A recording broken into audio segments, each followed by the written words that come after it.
And welcome. Here we are coming to you live from the Mile High City, Denver, Colorado. You're in the sports wagering zone. I'm Chris Pardo. Thank you very much for listening. Glad to have you on board. So let's see, what are we going to be talking about today? Well, probably a little college football. We said this yesterday. We're going to spend some time and kind of take a look at what's going on in college football that's coming up.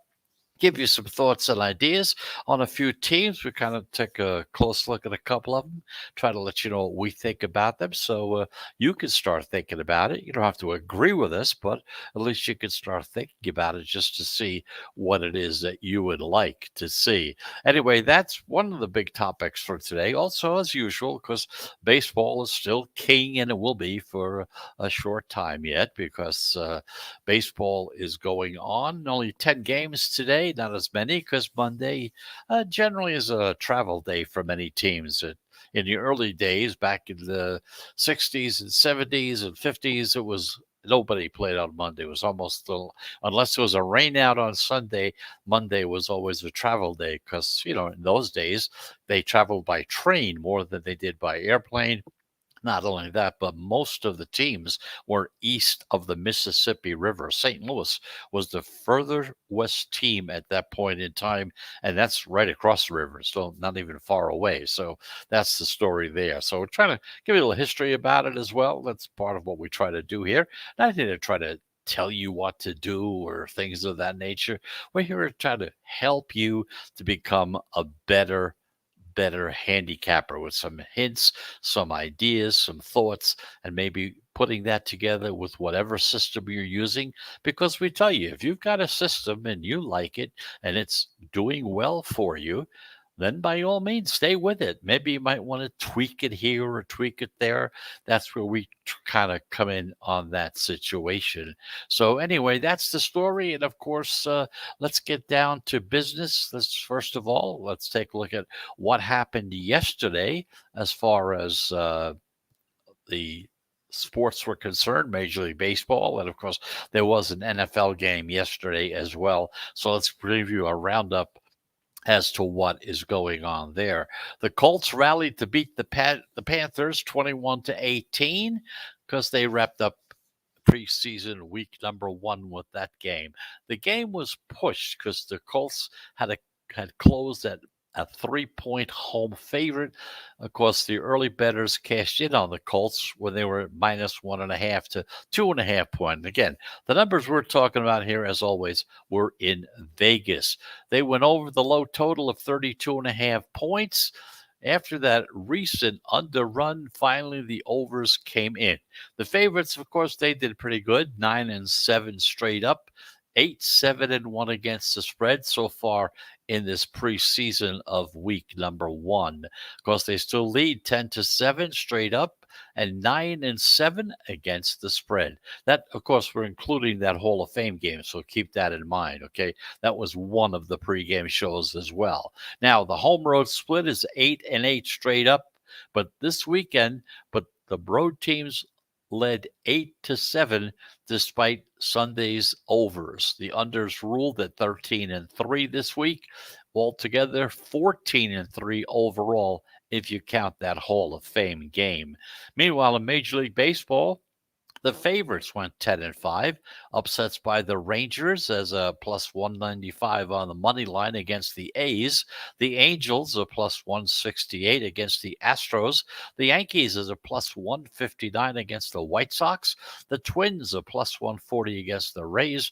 And the Reds, of course, a plus 122 against the Phillies. The favorites, they still lead.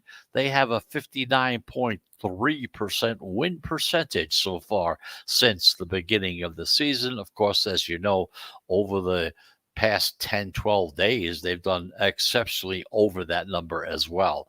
The unders went 8-7, but the overs, well, they still lead, not by much, by 50.5%. So that's a kind of a roundup of things that happened yesterday in the world of sports as far as betting is concerned.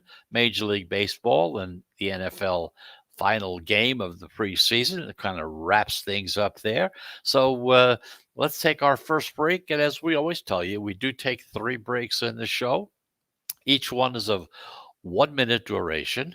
And so let's get that first one out of the way. And when we come back, we're going to take a look at 3 games up close: Atlanta against Miami, Cleveland against the Twins, the Mets against San Francisco.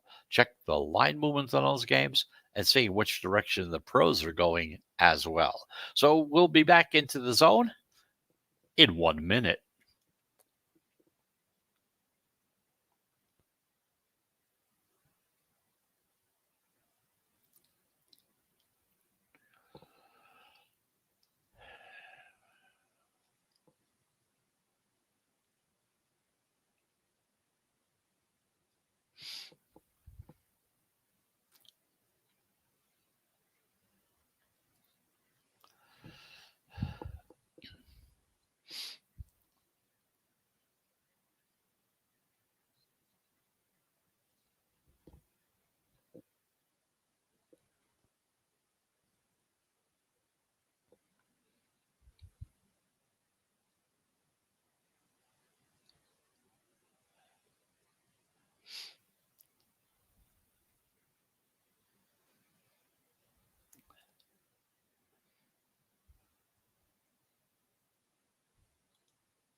And welcome back. Here we go again. We're back in the sports wagering zone. I'm Chris Pardo. Thank you very much for listening. Glad to have you on board as usual. And of course, we're going to be talking about some baseball. But just to give you an idea, we're coming to you live on the I-95 Sports and Entertainment Network. We're here every Monday through Friday. Generally, we're here at 1 p.m. Eastern Time, but because of some different things that were happening earlier in the day, we had to move the time for today to start at 4 p.m. Eastern Time. So kind of bear with us with that. But 99% of the time, we do come on at 1 p.m. Eastern Time during the week and at 11 a.m.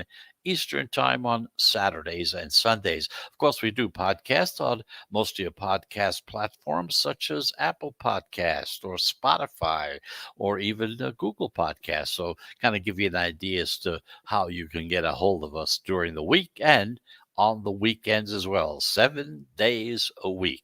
So, let's get talking about finding out where the money is flowing for 3 games coming up today in Major League Baseball. The first game is at 7 o'clock Eastern Time. You got the Atlanta Braves, 62 and 56, down in Miami, playing the Marlins, who are 51 and 67.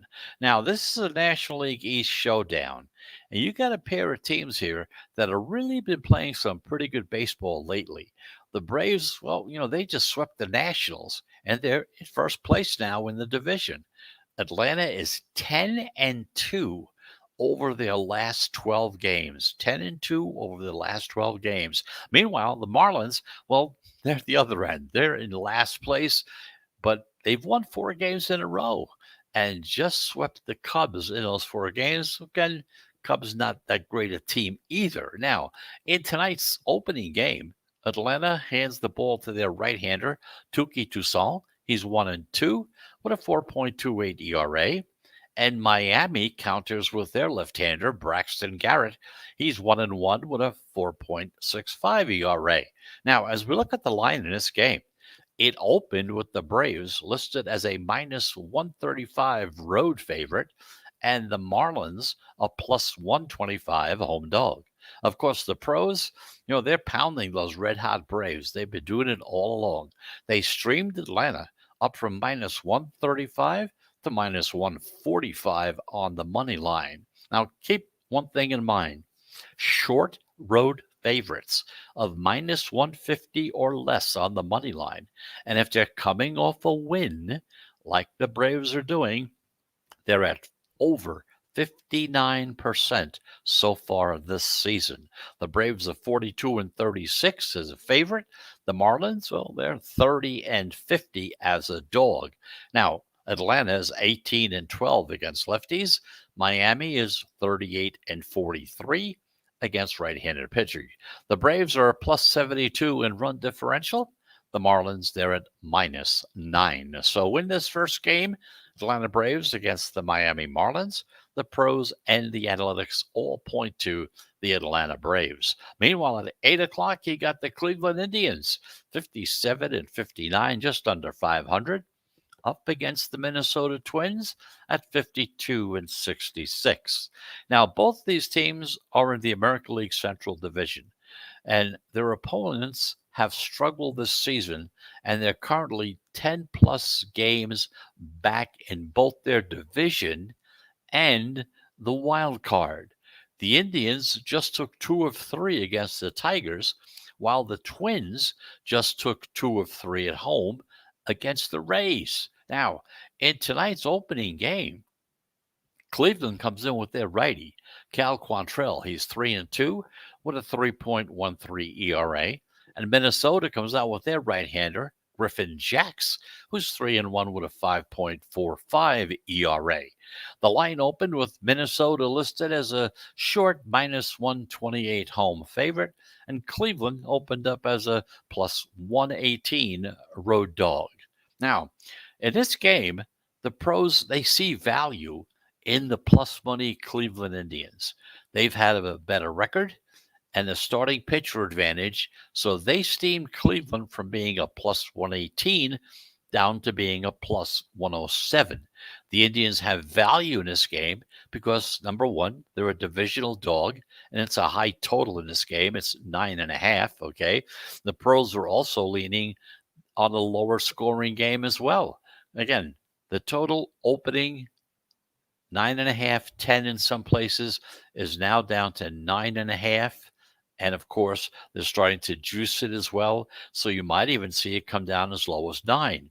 As far as the weather is concerned, temperatures in the low 80s in Minnesota, 10 to 12 mile per hour winds, and the winds are blowing in from the outfield towards right into home plate from right center. So that kind of is one of the reasons why the numbers are starting to drop from 10 to 9.5 and could possibly go as low as 9. But the last we've seen, it's 9.5. So in this game between Cleveland and the Minnesota Twins, pros are on the Minnesota Twins. Well, we're going to take our second break, and when we come back, we're going to look at the Mets against the San Francisco Giants. A big game tonight at about 9:45 p.m. Eastern Time. Of course, whenever we give times, we are talking about Eastern Time. That's just the way it is, okay? I have nothing against the Midwest. I have nothing against the West. I'm in Colorado, but, you have to pick something, and it's always been Eastern Time, and that's what it still is today. So let's get that second break out of the way. We come back, we'll take a look at that game and give you an idea as to the record of how this little system of picking these winners or losers happen to be working out so far. So we'll be back in the zone in 1 minute.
And here we go again. Welcome back. You're back in the sports wagering zone.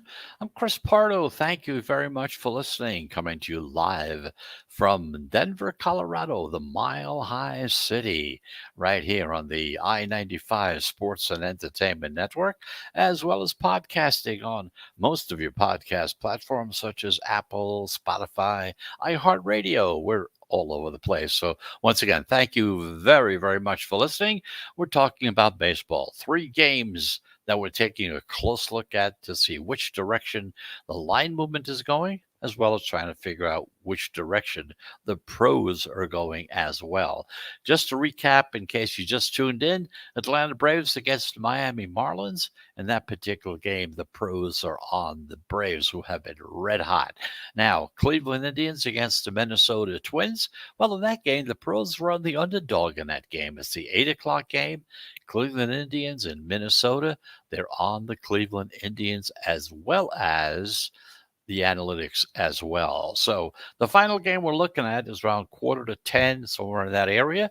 The New York Mets, who are over 500 at 59 and 58, in San Francisco to play the Giants, who are 76 and 42. Now, this is a really crucial series, not only for the Mets, but also for the Giants. The Mets have fallen to a 2.5 game behind the Braves of the National League. And after they just got swept by the Dodgers. Now, meanwhile, the Giants, they have the best record in baseball, but they have to keep winning because the Dodgers are right behind them. They're just 4 games behind in that National League West. Meanwhile, in tonight's game, the Mets come in with their veteran left-hander, Rich Hill. He's 6-4 with a 4.05 ERA. And the Giants, they come out with their right-hander, Kevin Gausman. He's 11-5 with a 2.29 ERA. Now, looking at this line, it opened with San Francisco, a minus 170 home favorite. New York is a plus 160 road dog. Now, as far as the pros are concerned, they're not scared off by that big number on the chalk situation, and they're backing the Giants, and their ace was going to be on the mound. So what they did was they steamed up San Francisco with their bets from minus 170 to minus 180. Now, keep these things in mind. Non-division home favorites, they're at over 61% this season, okay?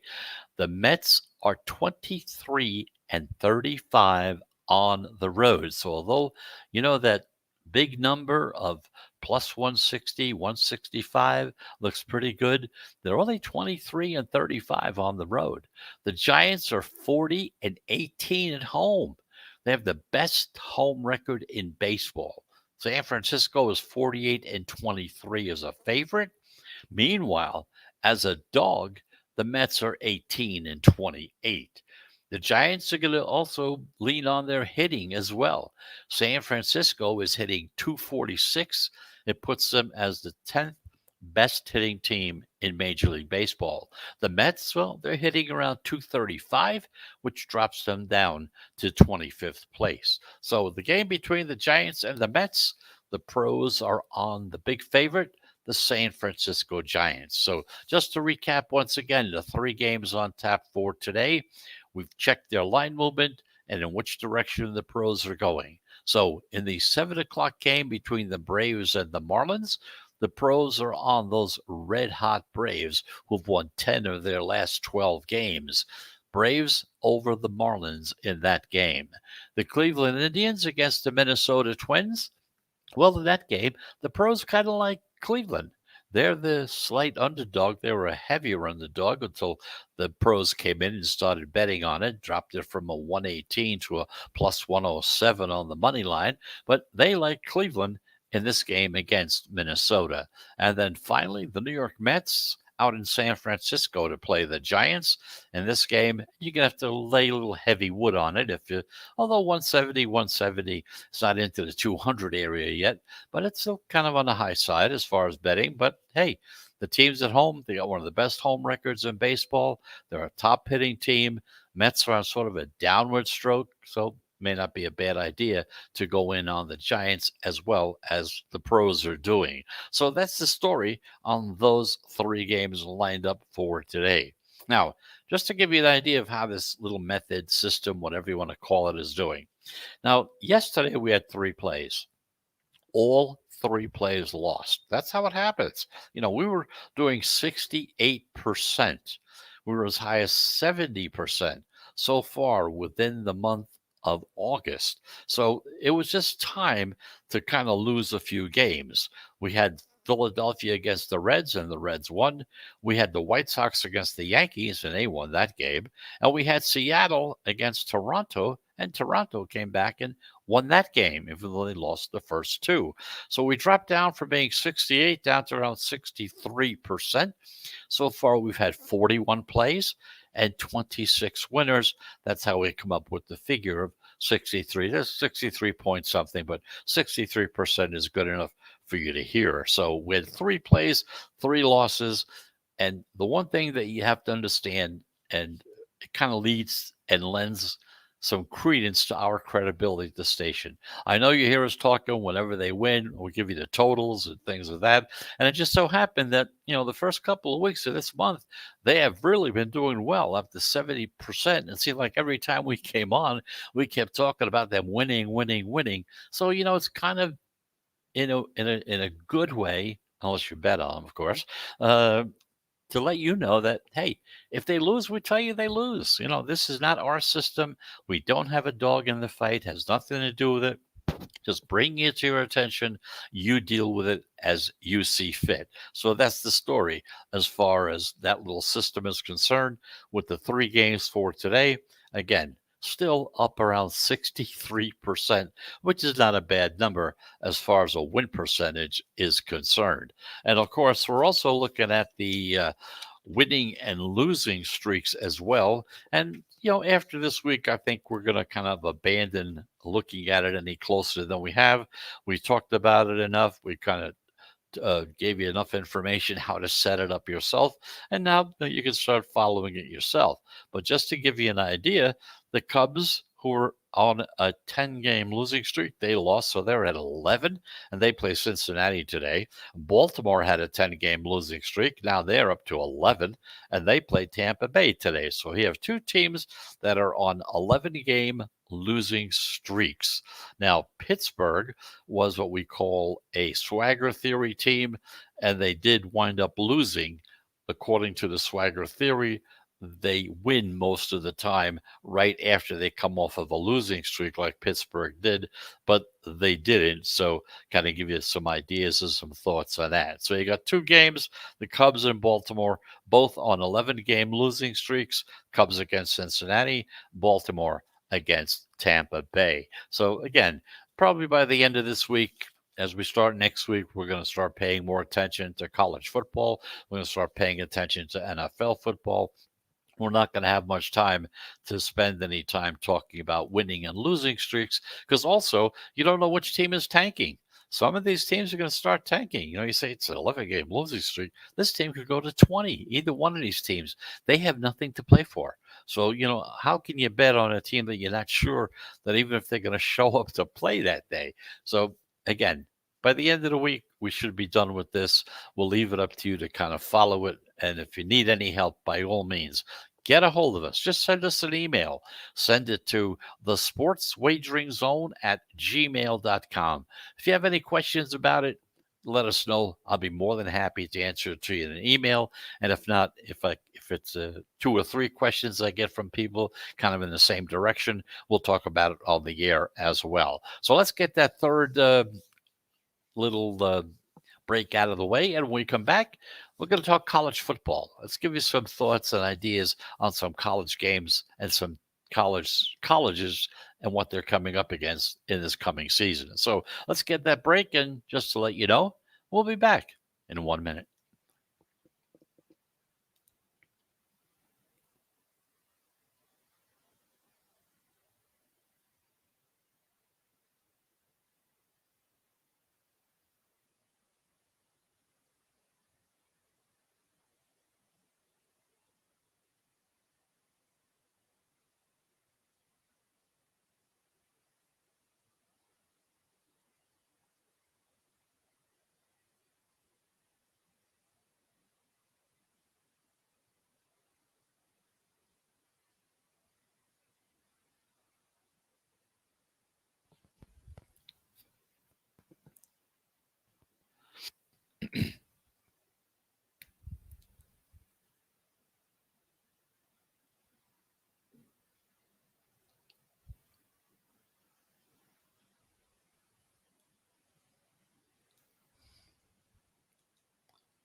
And welcome back. We're back in the sports wagering zone. I'm Chris Pardo. Thank you very much for listening. Totally appreciate you listening to the show. We really do. The more people listen, the more we like it. We enjoy it. We have a lot of fun doing the show. And of course, I hope you're enjoying it as well. But of course, if you have any comments, there's something you don't like what we're talking about, or maybe we should spend more time talking about something else, whatever it is, send us that email. Very simple. Send it to the sports wagering zone at gmail.com. You have any gripes, you want us to talk about something, or you're happy with the show, or something that you don't like about it, so you're not going to listen anymore, just let us know. We'll see what we can do about getting those things kind of straightened out for you. So, in the meantime, if you've listened to the show over the past 5 years, because that's about how long we've been on, even more than that, uh, I'm in pretty good shape. I don't really care because when I don't have all the answers, I'm ready to admit it. I don't. Nobody has all the answers. Now I spend a lot of time. I educate myself on the teams. I look at the various conferences. I kind of look at things that are coming up for the coming season. Okay, but it doesn't mean a lot of hours of research can really solve the problems and the issues that come up, even though I spent enough time taking a look at it. So, as we close in on this season, here are my three most perplexing teams and why I'm really struggling to handicap them. To start with, you got Ole Miss. Okay. The over is 7.5 wins, and that's at minus 110 on the money line. The under 7.5 is at minus 110 as well. They're at 25 to 1 to win the SEC. Now, Lane Kiffin, he's the coach. He's 30 pounds lighter. He's lost some weight. Seems to be in an incredible place. His quarterback is Matt Corral, who is 35 to 1 to win the Heisman. Has some insane physical gifts, okay? The offensive line is most of it is really coming back. The defense, which was awful last year, is now led by two big guys in DJ Durkin and Chris Partridge. Now, of course, the schedule, well, that's another story. They play Louisville, they play Alabama, they play LSU, Auburn, then they play Liberty, Texas A&M, and Mississippi State to close out the year. They're all potential challenges. So there's no doubt about it. It's the SEC with the win total at 7.5. I really struggle which way to go on this. The pieces are there, but I'll tell you, the path to get there is kind of brutal. So 7.5 over under. Again, I'm not too sure on that. So I just want to bring that to your attention so you can take a look at it and see what you think about it. Also, there's North Carolina. The over on that team is 9.5 wins, minus 120 on the money line for that. Now, the under is 9.5 wins. That's at plus 100. Now, they're at plus 800 to win the ACC. Now, I know Sam Howell's is already great and has the chance to be special. His 550 yards, 7 touchdown performance up against Wake Forest last year was one of the best games for a quarterback. Now, that's one of the best I've ever seen. Yeah. But as good as Howell was, the loss of their running backs, Michael Carter and Javonte Williams, to the NFL is huge. The defense will get most of its pieces back, although given its performance last year, wow, not so good. I'm not sure what that really means. Now, where I struggle with this team is the schedule, as always. There are a lot of really winnable games, although, you know what? It kind of feels like plenty of coin flip matchups as well. Okay. I'm inclined to go under the 9.5 because of the losses. Although that schedule is there for the taking, it can be happening. So I'm kind of leaning in one direction right now. Just want to tell you about it, see what you think about it. And then finally, I got Washington. The over in that team is 8.5 wins. That's at minus 130 on the money line. If you go for the under of 8.5 wins, it's plus 110 on the money line. They're at plus 350 to win the Pac 12. Now, the odds makers, it seems like they like Washington.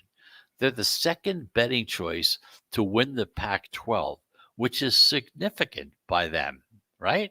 However, there are things about this team I really do like. There's some really quality options, especially at quarterback. Their offensive line, which is kind of almost together from last season, should be one of the biggest and best in college football, the way I see it. There are a lot of players that are back, which is very, very encouraging, which means they're looking to win. They want to win. But you know what? There's a problem, largely drawing conclusions from a season that featured a grand total of only 4 games. So all that good stuff we talked about was only over a 4 game season because of the, COVID-19. Washington won 3 of them, although 2 of those games were tight, and the other, well, that was a 44-point output against Arizona. Now, I'm just not sure what that tells us. I could see a nice season ahead for Washington, and I certainly like a lot of the stuff that they've got, a lot of their pieces, their quarterback, their offensive line. But I'd have to take a closer look and kind of look and see what happens a little more closer. So on that one, I'm really not crazy one way or another at the moment. So those are the 3 college teams that I'm looking at. I'm looking at more, but those are the first 3 I have to talk about, and I will be talking about them as we go along through the weeks. But again, it's just something for you to think about. Maybe you weren't even thinking about Washington, or maybe you weren't thinking about Ole Miss, because they're in the SEC. Ole Miss, you think of the SEC, you're thinking Alabama, Auburn, LSU. Well, Ole Miss is back there, and I'll tell you, they may be able to get onto that number. Are they going to get into the SEC championship? Of course not. That's not going to happen. But if you're going to bet on the over under, there's a good possibility that they can go over the number that they have right now. So that's the story today. Once again, let's go over those 3 baseball games we talked about earlier. Atlanta against Miami. The pros like Atlanta. Cleveland against the Twins. The pros are on Cleveland, the underdog in that game. And finally, the Mets out in San Francisco. The pros are on the San Francisco Giants. So anyway, thank you very much for listening. That's the end of the show for today. We're here every day, Monday through Friday. I know today we're a little later. We came on late because of some extenuating circumstances earlier in the day, but generally we're here at 1 p.m. Eastern Time.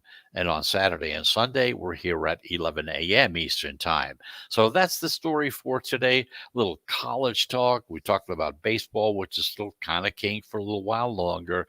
And throwing is starting to get a little smaller and smaller as we get closer to college football on the 4th of September. And then we're looking at the 9th when the NFL opens up. So it's Monday. It's the beginning of a new week. I hope you have a very pleasant day. And of course, if you're going to bet any of these games, by all means, I hope you have a profitable day as well. That's what we want you to do. That's what we're here to try to help you to do. So once again, thanks for listening. We'll be back again tomorrow at 1 p.m. Eastern Time, right here at the I-95 Sports and Entertainment Network, as well as podcasting on most of your major podcast platforms, such as Apple and Spotify and many, many more. So thanks for listening. Until tomorrow at 1 p.m., goodbye, everybody.